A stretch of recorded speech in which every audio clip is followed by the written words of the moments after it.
Let's get ready for Monday Mortgage Minute with your hosts, Tom McNamara and Bruce Woodburn. Hello, All right. Bruce.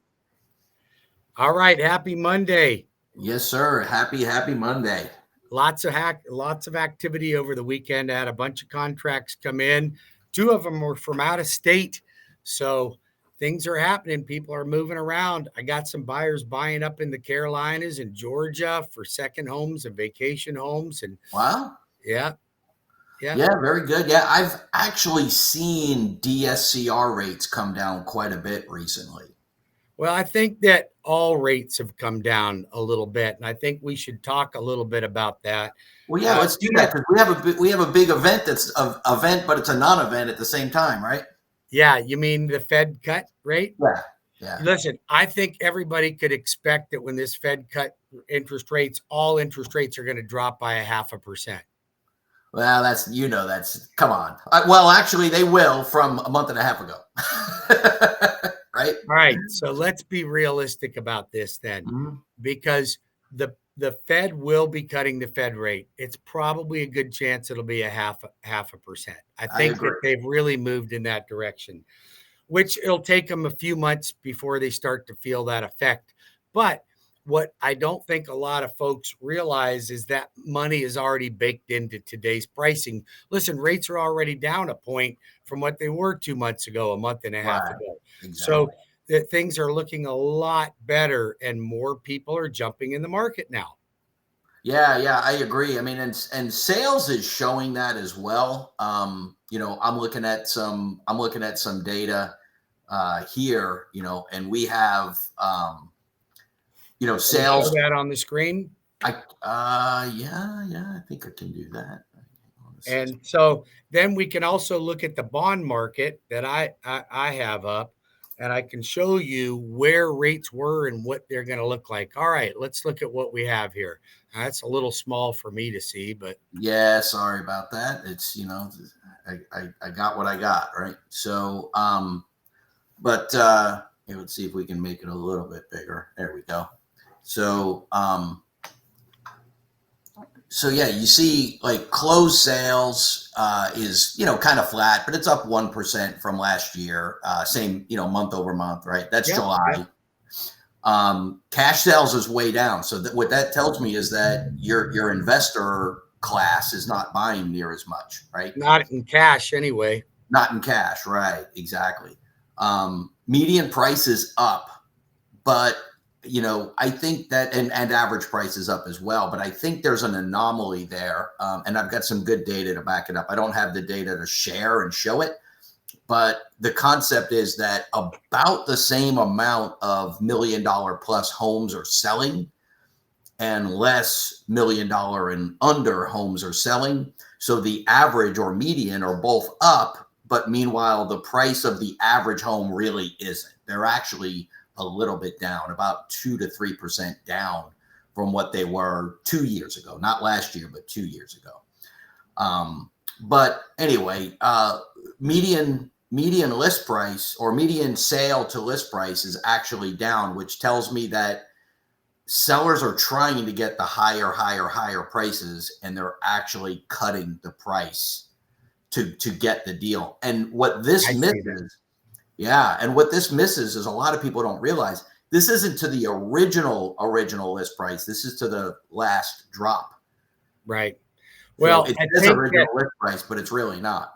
If you're a seller and you're not getting realistic on your price and your concessions to the buyer, then you're making a mistake, because right now there's more houses on the market than we've had in 10 years. I mean, our inventory's way up. Well, what does that mean? What does that mean? It's simple. It means that we are truly into a buyer's market, whether the industry calls it a buyer's market or not. When you have that much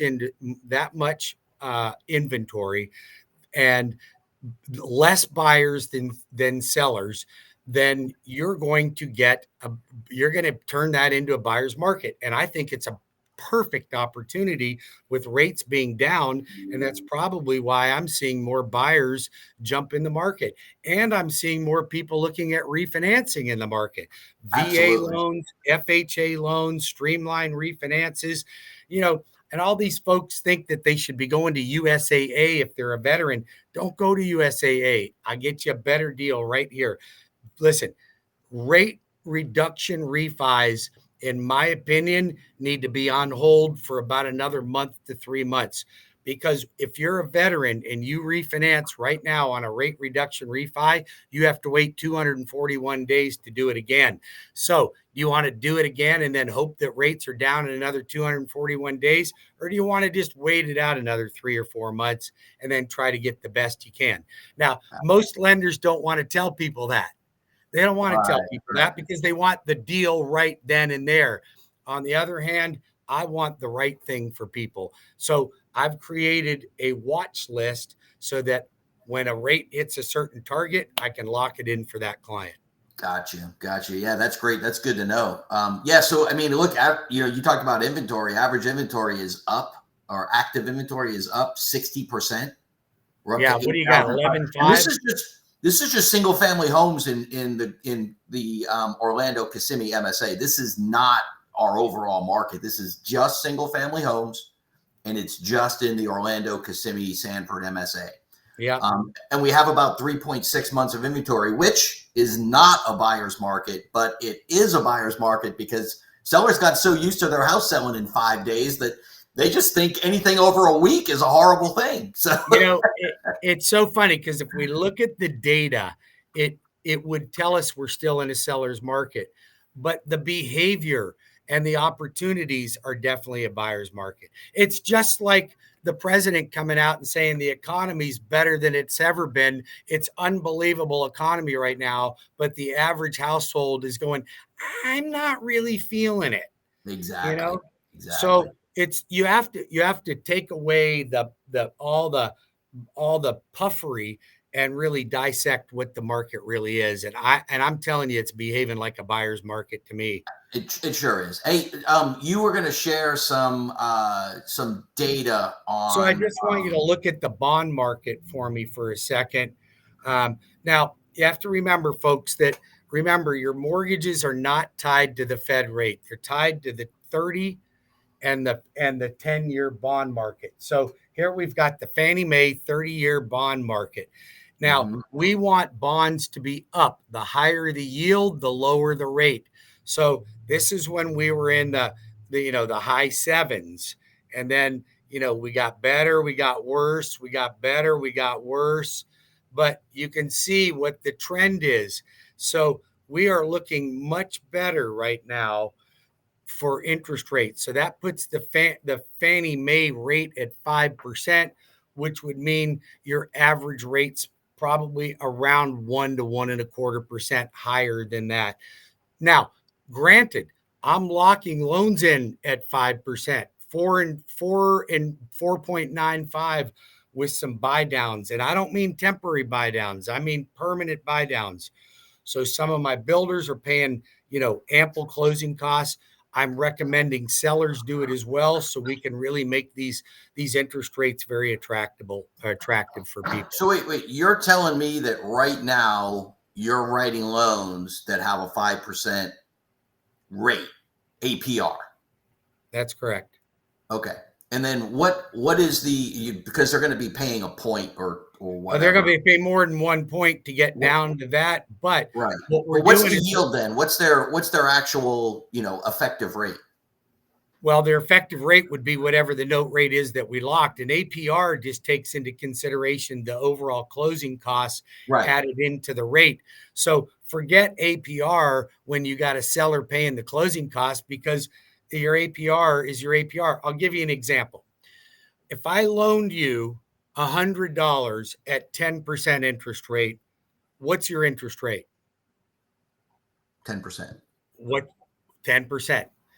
Now, if I loaned you $100 at 10% interest rate, but I charged you $10 in fees, okay, what's your interest rate still?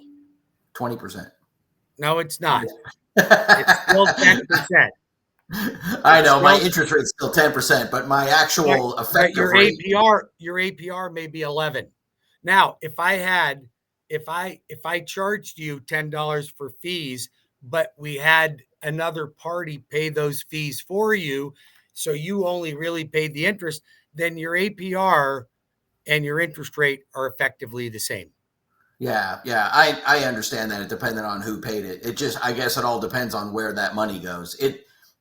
While it is easier today to get a seller to pay closing costs and other things, there's only so much milk you can get out of them. And, now we have this new thing with the NAR settlement where the buyer's agent commission is now a negotiable item. And sellers look at that as a concession as well, or they're I starting always to. thought it was. Well, it was and it wasn't, right? It was kind of predetermined ahead of time. It's kind of like when you're looking at an item and you decide you want it, and then you go up to the register and you find out it's 7% more. You're still okay with it, right?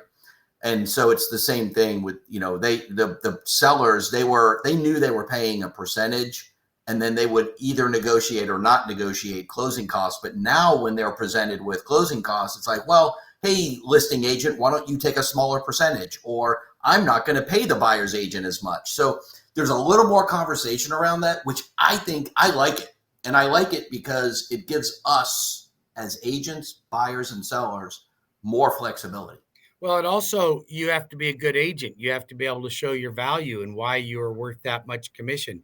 But most Absolutely. of the listing agents that I know of, they won't even take a listing if the seller isn't willing to pay the buy side, because Yeah. we need buyers. What's the point? You can have the best product in the world, but if nobody ever sees it, then nobody's going to come buy it. So yeah, I have a different view on that. First of all, I think, with taking a listing where the seller refuses to pay it is one thing, but most sellers that I've talked to that don't want it predetermined ahead of time, they're willing to do it, but they want to see what the offer is going to be. And so while they might give 3% to the buyer's agent, they might not give 3% to the buyer's agent and 6% to closing costs. They might want to negotiate both. Yeah, but that's always been negotiable. Oh no, it's been tough to do because it was predetermined ahead of time on the listing. The listing agreement said the seller was going to pay this much. And so while yes, you could always go back and modify it, it was kind of predetermined. Like I said, I think it's good overall. I think it's good for the industry. I think it's going to weed out some of the weaker agents because they're not going to be able to operate. And it's going to be give sellers and buyers more flexibility to come to terms. Since the agreement, I've had several deals closed where my buyers came out of pocket with $2,000 or less. You can't even get into a freaking rental for that. No, you can't. And I still got paid my commission. So everybody wins. So absolutely. So listen, the point is interest rates are down. There's a lot of homes on the market to choose from. Sellers are still willing to negotiate. 100%. If you're looking to buy a home or refinance, now's a really good time to do it. Just give Tom or I a call. We'll be happy to help you. Happy to help, man. Bruce, you have yourself a great week. I will be talking to you soon. I look forward to it. Have a good one.